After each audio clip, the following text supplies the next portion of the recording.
chế lên mù cho xua hại nên lộ của thư tỷ Giêsu tao chỉ nên cho thư tỷ lì nọ còn lấy một cha tờ cho sở rong cho vắt chỉ luôn khen ba cho sở rong đi tao cho quán nhua xuyên sập lại thế ba có tin nên mua kế và tao cho xe ý chỉ It's by means of God's kingdom that this will be accomplished. nè nô nọ cho sở rong tuyên đón cha cho xua khó lại tao ít bộ tẩy xong thâu lò giao vào cho tỷ khởi cùng tê cha cho sở nọ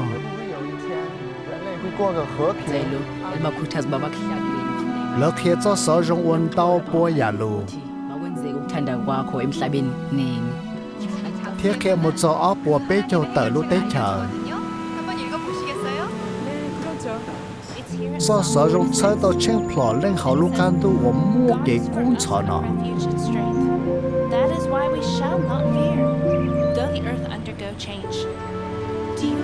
để hậu được cha tờ cho sở rong tuân trốn cha một thông can tu là chỉ tao mà đùa ý giàu đi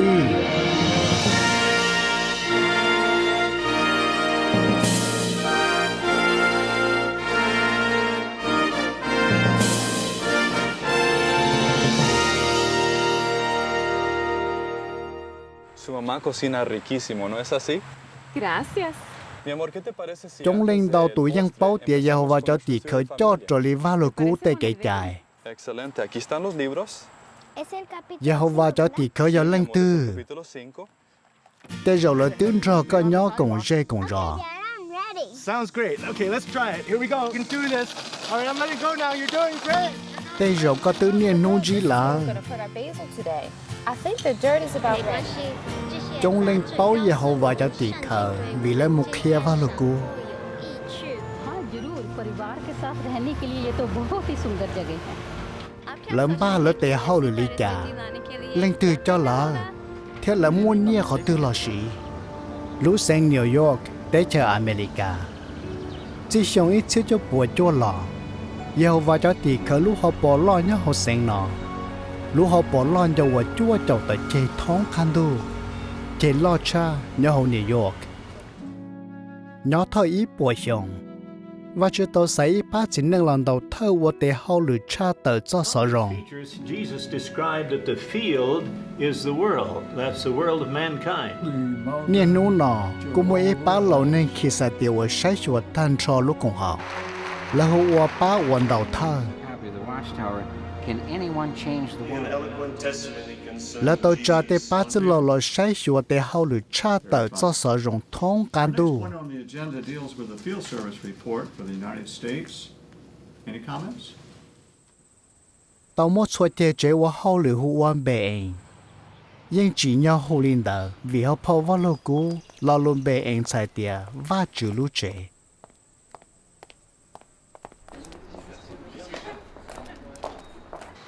họ bề anh muốn tao chia tụ cứ tin câu mùa khi sa tìa nhưng mua nhiệt chữ gì lời rong sẽ lo bố là lúc sĩ hở lúc đa lúc do lo sĩ bá của hậu lửa cho nhà họ bề anh chớ để hậu lửa cha tờ cho luôn khen và thông địa tệ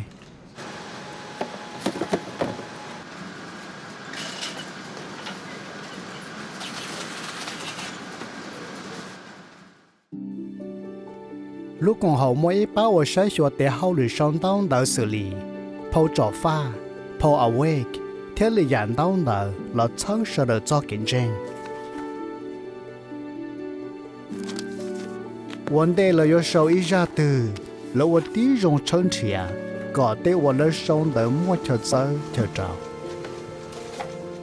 phô trò pha do sâu lọt khôi do hậu và tua mua chỉ cả ý bùa chạy dạng phô nó cha tờ để va chỉ luôn chân va yếu chế để cái lì hiệp theo mua luôn để để lòng uo luôn va cái gì theo cô ba có bên mua kiến chân cho Giêsu Kitô và do tụi tôi chỉ nói nên nè nó nếu tứ ô van giữ sống đô la phô awake do sau là ba tiếng này bảo sĩ phô vào lô cũ là tu tên mình phô nó ba có bên cái gì để sự tranh buồn gì bê để sử dụng chỉ thở cái nọ cái chữ thế ý hại nên tự lý phô nó bắt sớ có tên này cho xía trâu và chủ tên lùi cho chê cho lũ và cả xía.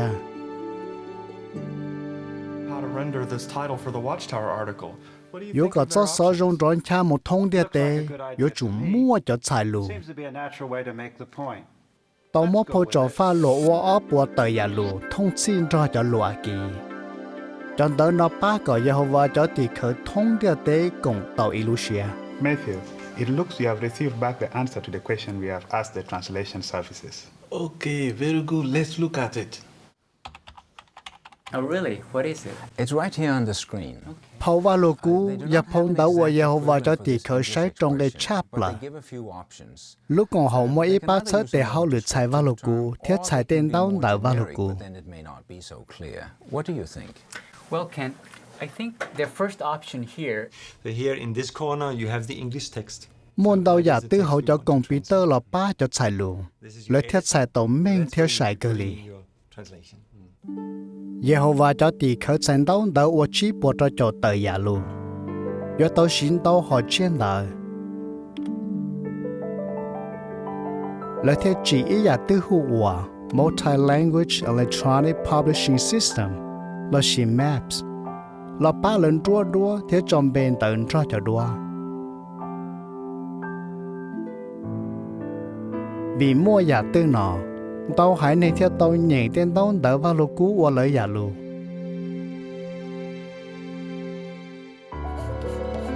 Tê đua cô bác có tiếng nên cơ xía cho sở rộng thịa.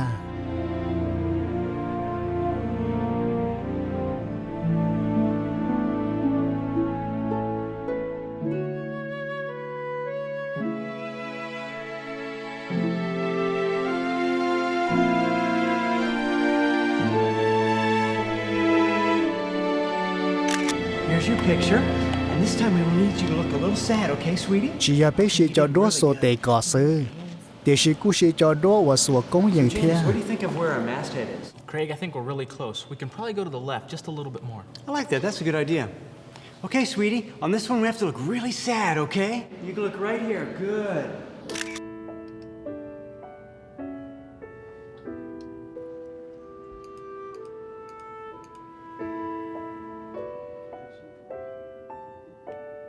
People had to die? I know just what you mean because I feel the same way. But on this subject, I have a wonderful magazine that talks about why bad things happen. I'm sure. Cho cứ tìm một trận đời san đời computer một trò lưỡi chê thông can đủ.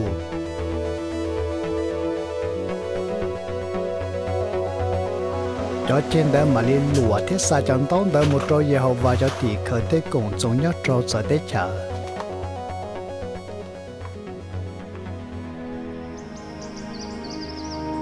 Một trận bệ nhớ sở tế chờ bán luận đau đời cho lúc cùng hậu. Lúc chế luận đời lo cha nhau lúc rồi vô kiểu, hậu sinh New York tế chờ America.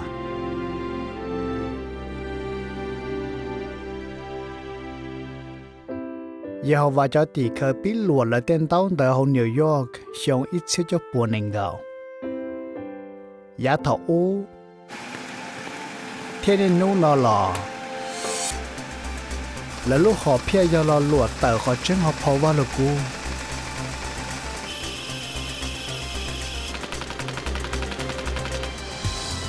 Chọn tông ta nó dối chờ tàu tin này cho xìa. Họ dụ hạ trong cổ sang cái bế, Giê-xu hai tìa. Cho xìa ít xì chỉ cơ do lì nọ. Do họ hòa lợi báo cáo và do tù va chữ tí lên và do tù trình chữ. Theo báo Giê-xu kê tàu và có gì lọ.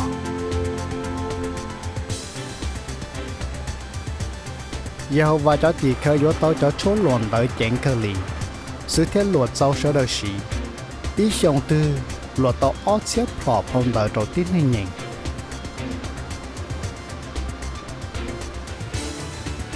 Ý phong đời tư, mua ớt bế tủ.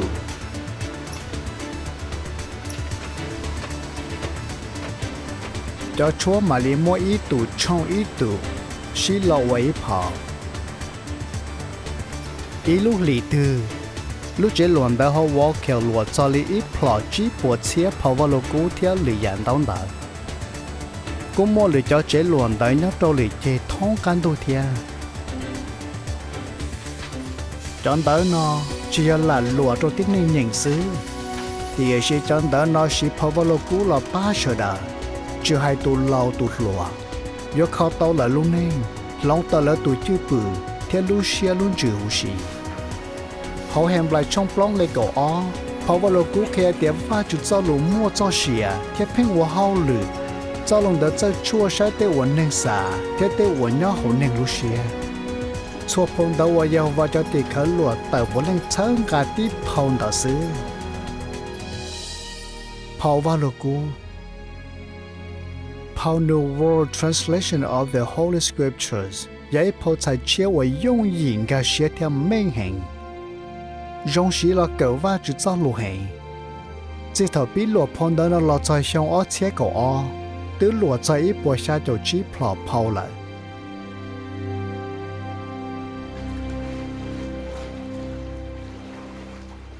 lúc cùng họ cu cơ số thế dành đua những gia kia hoặc kia khỏi tránh cho phao vào lô cũ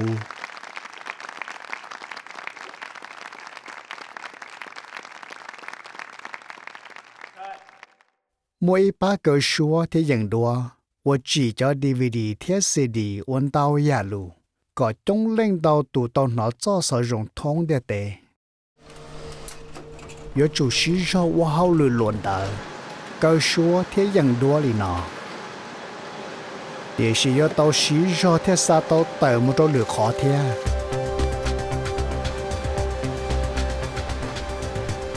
là xuống cả chân tàu và tế cùng trong xã tàu là cho và kê là mà lên đi là mỗi cho thấy chạy sẽ vô xa một họ tư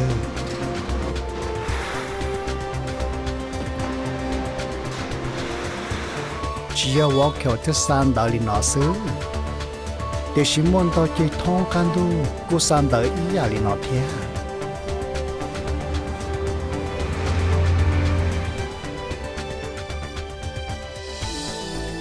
muốn tao chế một chế luồn đau luồn đỡ cho trên đó mà đi san đỡ một trâu trở tới chờ tàu xì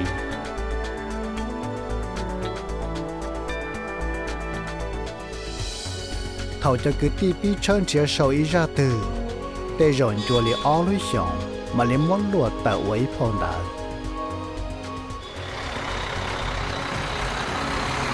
rồi nó mà đi thâu cho sổ rong một trâu sợ đỡ. When we look around the world today, we certainly can recognize that all mankind are in need of much comfort. Cú tao mò phao vào lô cú New World Translation theo lời dặn tao đỡ vào lô cú và tế phao rồi cho chỉ bỏ kế suốt tệ nhanh.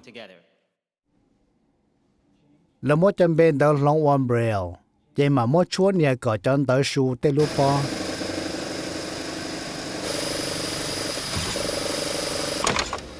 Tao mò phao cho pha lụa suốt tệ nhanh đi nọ thiên. Cho qua sát tao ít phao, giờ tao xong bên một trò học bộ lo.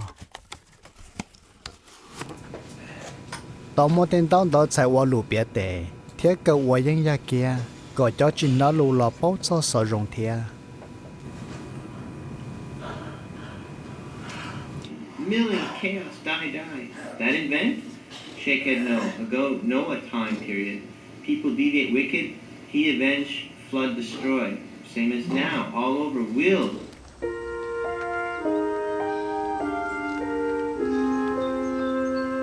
Tao lúc tế chờ chơi America họ lũ biết tệ. Để sự cho cứ tí cú bỏ rong lũ tế chờ mua tên tao đỡ vào lũ cú chạy qua trâu chậu họ lũ biết tệ.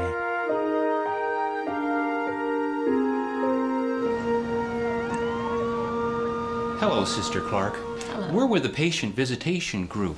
We just Cho wanted thì to khởi sẽ stop cho by xe and see mua how lệ you're hàng. feeling, whether Lấy everything thiết is xã going tao cho well. cái kho máu của rong cha. Hậu chọn cái vào lô cú lô hẻm lại theo lô kỳ lì. Bố lên chữ có chỉ cho xin trả. Giờ họ vào cho thì khởi thông địa tế theo chỉ cần xin trả lì. Yo có ba tao cho cử kho máu theo cho thì khởi. Mấy ba hồn bệnh của chân thiệt cho tới cái kho máu chiếu của chỉ xin trả.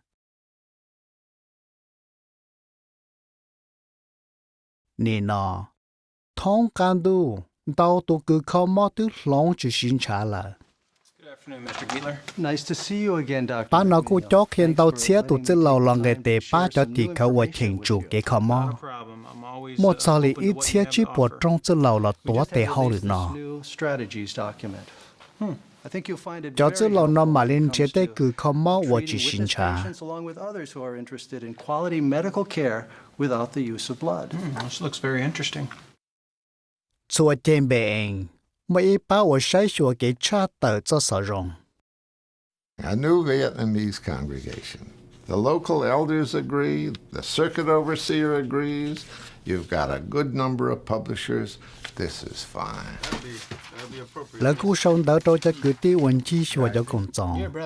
Thế lỡ tên chế gia họ vào cho tỷ khởi tế sĩ hợp khéo vào lô cú chùa lì.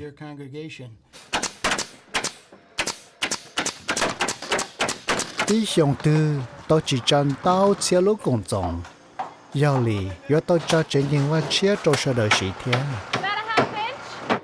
Hôn tao lúc tế chờ, cho cứ tí tờ chữ gì ra chế sở hình.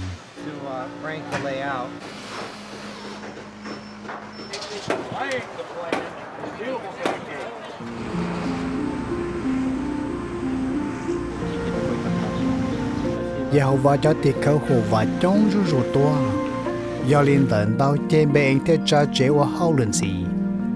Lên từ bán nhà lộ tế chế nó. Chúa ya hậu lì và bế ủa, ya sĩ tên nhé sẽ đau. Bế chỉ sau ý phèn cầu. Pháo vào lộ cú kia tiệt chúa tôi nhớ chủ bút cho lý lỡ giàu xế sư.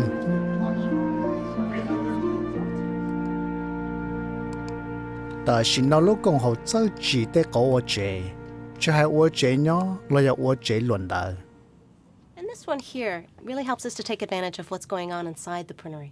Excellent. I think the brothers will have some really nice choices with this. I really think option B will meet the needs of the brothers, and it fits in so nicely, too, with the existing building elevations. Yeah, I would agree. I would also recommend option B. Very good. Then we'll go ahead and develop this clear story option then.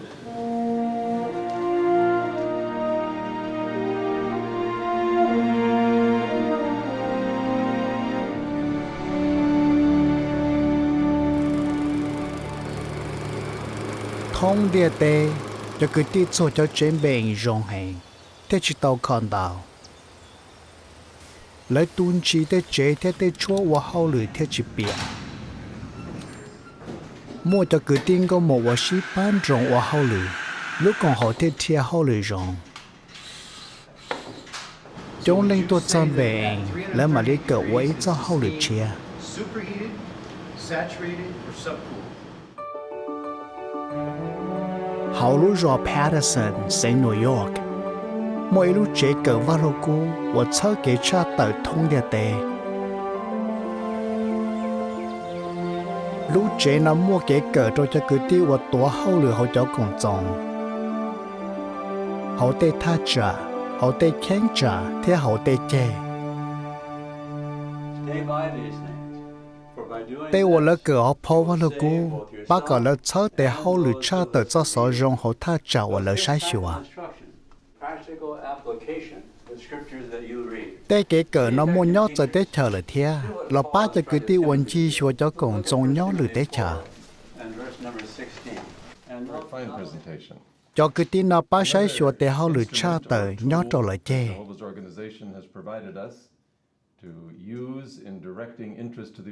Từ giờ vì mua kế cỡ li nó, cho thì khởi thông địa tế thêm mua kế cho khéo vào lô cú, ý dạng gạo.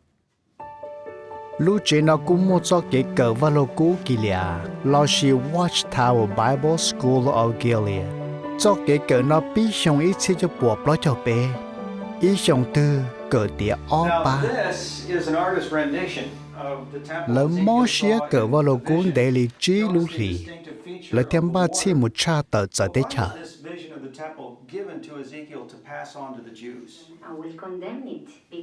Tỏ cá là sự sĩ hẳn tao hẹn là trơn trẻ vào lô cú. Lỡ mà li mốt kia cho sự đầm lòng. So notice that Jesus is referred to as something more than Jonah. Nó quả là cỡ tía kì lì à. Nó đợi chú sân hẹn cho xua tù ở tòa cổng. Years ago, work is to prepare your heart. If in your heart you really want to help people, you'll find a way to do it. Now from Belgium, we have Alain and Tamara Duman, and they're going to Indonesia too. Ba nọ, thiên đau chia lên cứ cờ tía kỳ lìa, thêm một cha tờ cho thế chờ là. Ít chia một khi hậu tê hà rộng, trần đủ đê, ra America cá tê. Ít chia ya đã lo một trâu tê dư dò đê đê một khi cho ua xá cờ va lô cú. Do lũ chính họ va lô cú tiếng tròn cha trâu chua chia khỏi chơi là. Một thông can tô cơ lợi tia. We would like to welcome the Bethel family to our morning worship. First, let's have the scripture text read. Hỏng bè cho cứ tin nhận yên cái va lô cú và cái chua ta kỳ. Ý giả lý Giê-hô-va cho thì khởi thông địa tề. In today's text, Jesus expresses his determination to finish God's work. And it's a privilege to participate in God's work. Nhờ cỡ nhà va lô cú chỉ tụi nhòa thia. Bè anh một cái cha chế trong đó và nhón chia tỏ cỡ. I'd like to give a very warm welcome to all for our Bethel Family Watchtower study this evening. Chúa cứ tin bè anh thông địa tề. Một nụ ý là cỡ phố trò pha cho thầu trộn tu. Lỡ cỡ lì nọ, lâm ba cho cái sĩ trọng.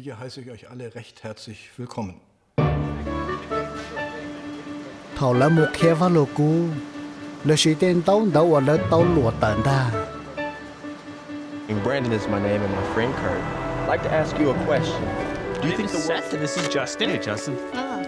We've just been talking to people about stress. Bè anh hậu America tê.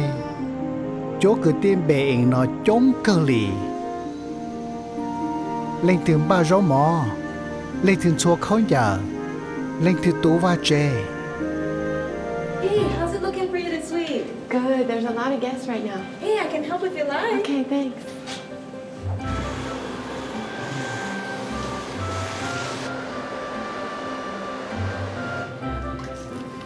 Chúa cứ tin bè anh yo chủ na không cho đu lu phì là ô va chủ tề nô. Thiên mua cho uốn chua không cho chua lu lì tìa.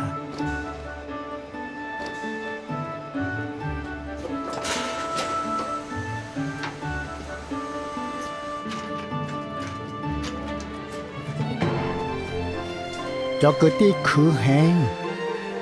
Thiên mua ý cho làm ba rau mỏ tỏ lại cho chua nu thìa.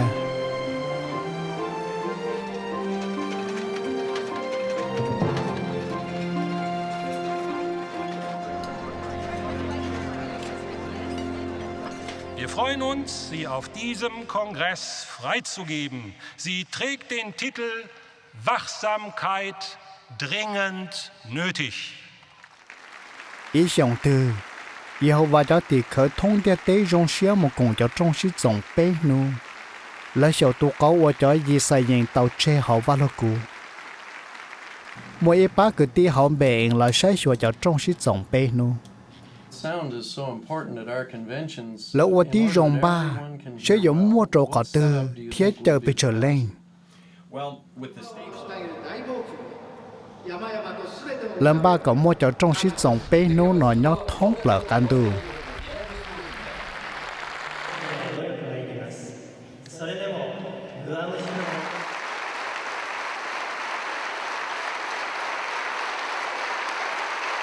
Một tề lù, cô chơi cho tỷ khởi cho tế chờ tôi cùng thia.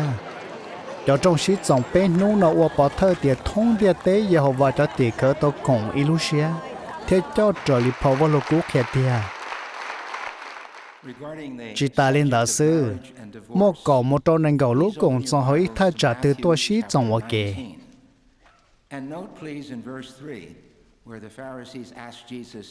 Thầu sĩ dòng lì nọ, một chỗ lâu cho luật thả cho tế giả sâu rô hẹn. Một lúc kia lần đợt phô vào lúc cú chân đau và có sẽ đời cho lúc nâng đỡ hủ, có cho cầu rồi tới cái hôn rượu ở bên nhà nấu bỏ thế có lúc chú lúc gì nhớ chua khó Yes, I agree with that. cú mua tới cái sĩ trong chua lúc lì tiệt lo cho hiện gì có sẽ được hai giờ ở tôi cho khi sa tiệt ở cho rồng một cha lì ít bộ chia lúc còn trong thông địa tệ How can you find the true religion? Would that be all right? Yes, that would be fine. hậu cho cái sĩ trong nó lỡ ta tỏ cờ cái cha tờ sau đó sau khi tên chia lũ họ phô vào lũ cú có cho khi lì tụ The Theocratic Ministry School book reminds us that what we say last is often remembered the chỉ long ta lên nó sư cho ở tôi chia yo lo lon để sao cái gì giờ ý tôi khi sa tiệt bao ta khi vào lũ cú rồi là Our question is, why do you not need to fear making a dedication to God? tỏ cá lỡ cờ vào lũ cú thế sao trở lên đã là mỗi lần tụ khen chó trâu va chữ theo cái chạy trâu đê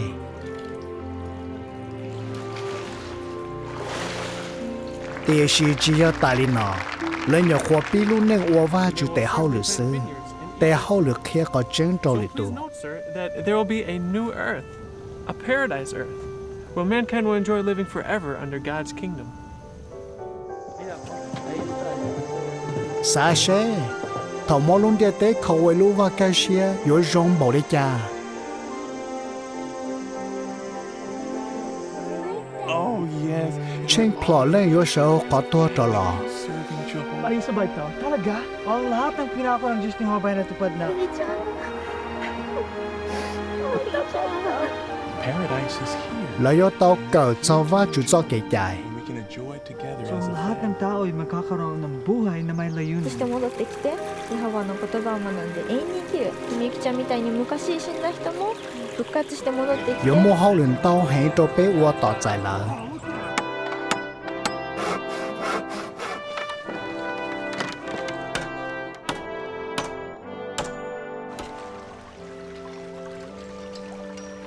luôn địa tế chia yếu rong chắp là lì yếu mua cái sĩ hồ sinh cho cứ tin câu mua khi sa tiệt thông lần địa tế Giêsu hai tia cha môn chia tế tế từ đã cả chú rong lại là chỉ thầu Giêsu hai linh đỡ lọ tuyên chia tôi chúng nâng là chúa Giê-hô-va tia sĩ trên chia cảnh cho khó tế hậu lực chỉ tao sao yếu muốn chia cho nên rong đi cha chia cho nên gian chèn và xã bỏ luôn địa tế chia thiên chia cho và xã bao khỏi chân thì tia là theo cú xé cờ vào lô cú theo cho luôn nên trở lên đó thảo ý tu tư nhẹ cho sở rong rú rú nữ dân sắc hết đâu lụy tụ thia What's that? It's a great teacher book and it's my favorite book to read. Well, can I read it? Sure. lúc còn hậu ở tí rong ba kia cho sở rong cho chua hay nên vấn đề nu cơ là cho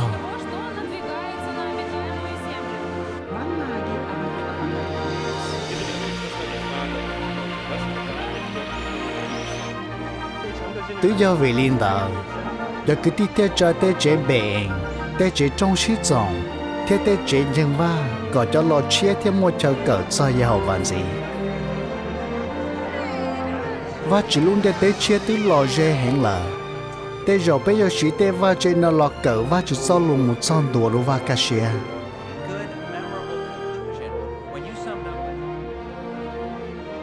yếu mua cái cỡ đi nó một cho thầu tin nên thông địa tế là bao cho giàu và ý giả lên đây cũng còn đôi hiện sự